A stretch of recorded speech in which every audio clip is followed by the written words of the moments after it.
Bonjour, Marie-Josée Leblanc pour les créations de Marie-Josée.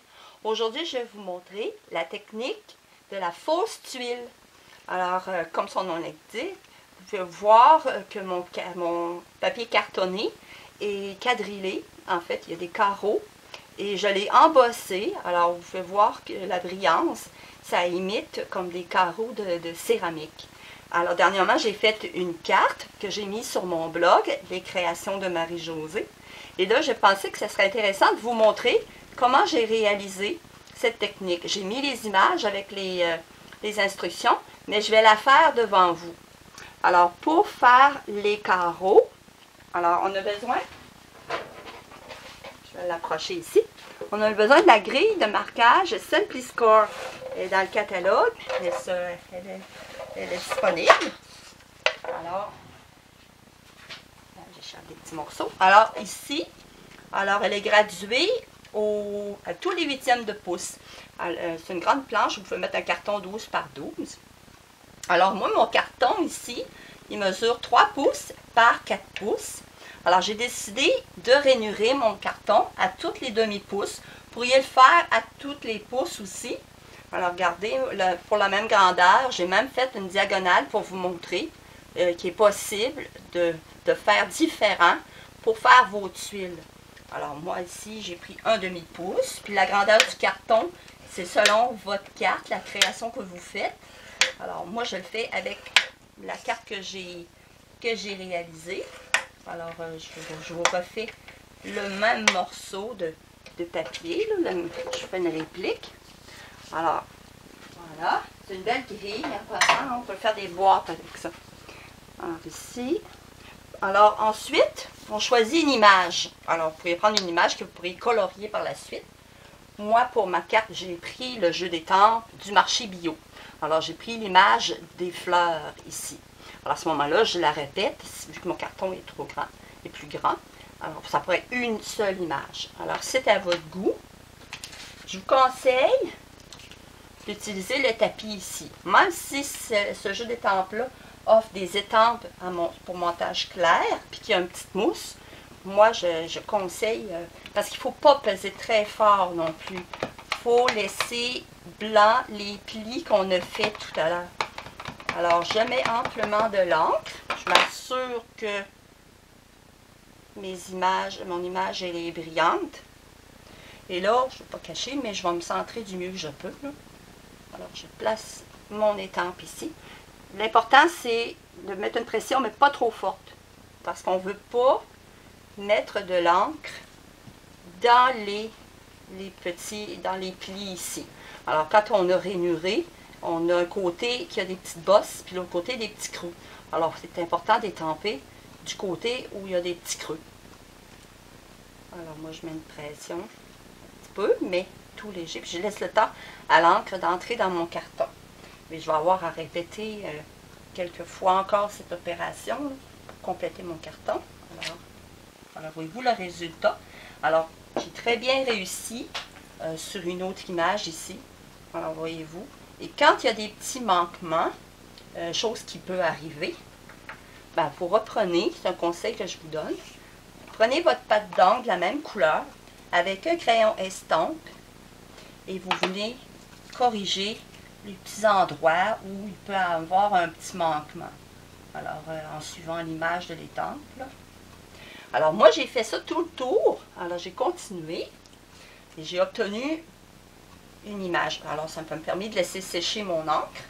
Je l'ai reproduit sur un autre papier.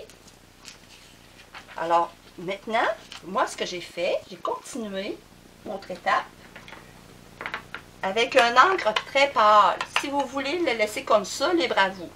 Alors, on peut prendre une encre pâle, un tampon encreur. Ici, j'ai brune dune. Alors, je suis en couleur café.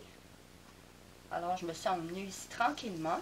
Et tout doucement, sans pression, j'ai rajouté une fine couche d'encre pour faire ressortir encore plus mes lignes à l'intérieur de mes carreaux. Alors, juste une petite touche ici. Alors, comme ça. Maintenant, la prochaine étape, on pourrait laisser ça comme ça, là, la technique de la fausse tuile. Là. Si vous voulez, on la laisse comme ça. Sinon, je vais fermer mes ongles parce que je vais vous montrer pour faire le côté brillant d'embossage. Qu'est-ce que j'ai fait? Alors, je me suis mis un papier ici parce que je ne vais pas mêler le vernis à marque avec la poudre. En fait, c'est ça que ça prend là. Bon, mais ça colle dessus pour mon papier. Alors, j'ai un papier à part. Je vais mettre du vernis à marque généreusement dessus, en fait, là. Ça, c'est comme un ongle qui fait sortir le pigment du carton. Puis, ça permet d'adhérer les cristaux de poudre d'embossage. C'est important ça va ensemble, en fait, pour faire la technique d'embossage à chaud. Alors, moi, je regarde comme il faut mon carton. C'est important que j'en ai partout. Alors, dès que c'est brillant, parce que c'est une encre transparente, c'est une forme de colle, si on veut. Alors, dès que j'en ai partout. Voilà. Ensuite, là, je vais changer de papier. C'est pour ça, parce qu'il y a du vernis à marque qui a dépassé. Alors, je ne veux pas que ma poudre colle sur les débordements. Là, je ne veux pas en gaspiller. Alors, j'espère que je suis toujours... Bon, parfait. Petite vérification. Parce que des fois, tout bouge. Alors maintenant, je saupoudre partout ma surface. L'important, c'est d'en mettre. Pour qu'il n'y ait pas d'endroit qui n'en ait pas. Alors, je vais le récupérer doucement. On en met. Il ne faut plus que ce soit brillant. Autrement dit, il faut que la poudre ait collé partout. Ça donne l'impression d'être comme du velours.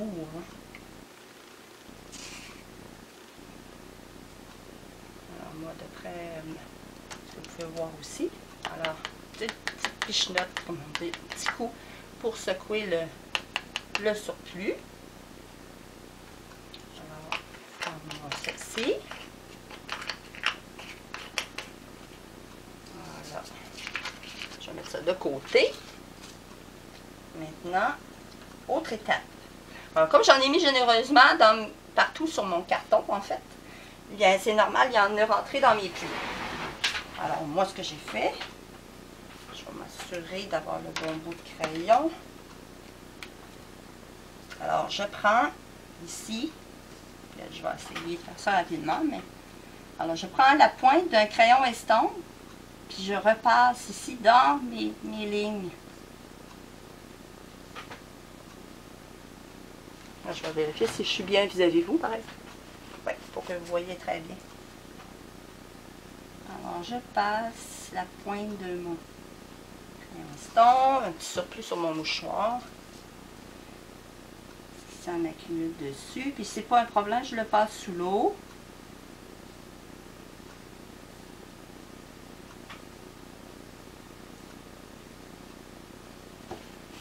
Ça peut paraître drôle comme ça. Hein? Vous allez voir à la fin. On va trop vite peut-être.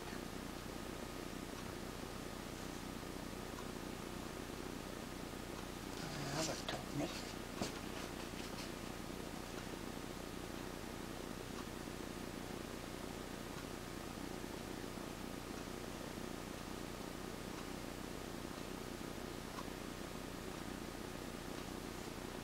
Si jamais vous pensez qu'il manque de poudre,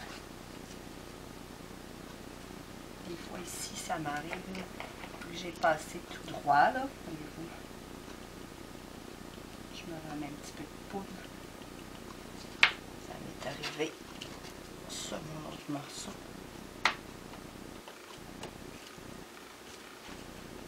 Et je reprends.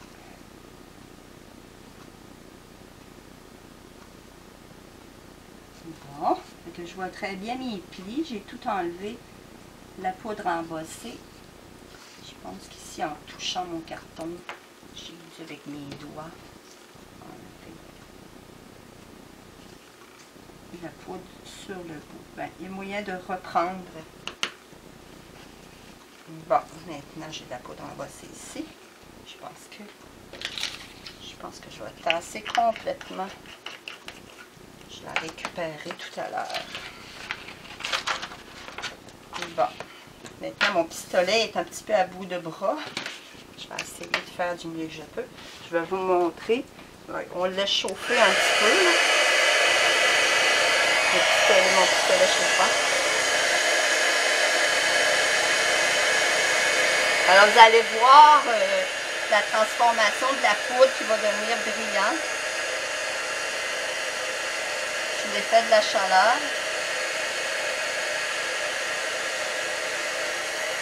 C'est très chaud en passant. J'ai garé mon stylet.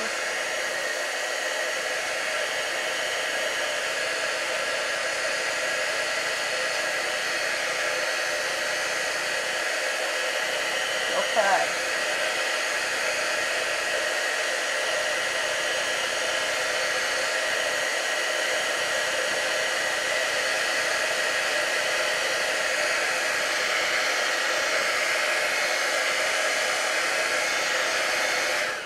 Alors on peut voir, toute la poudre transparente a chauffé, elle a fondu.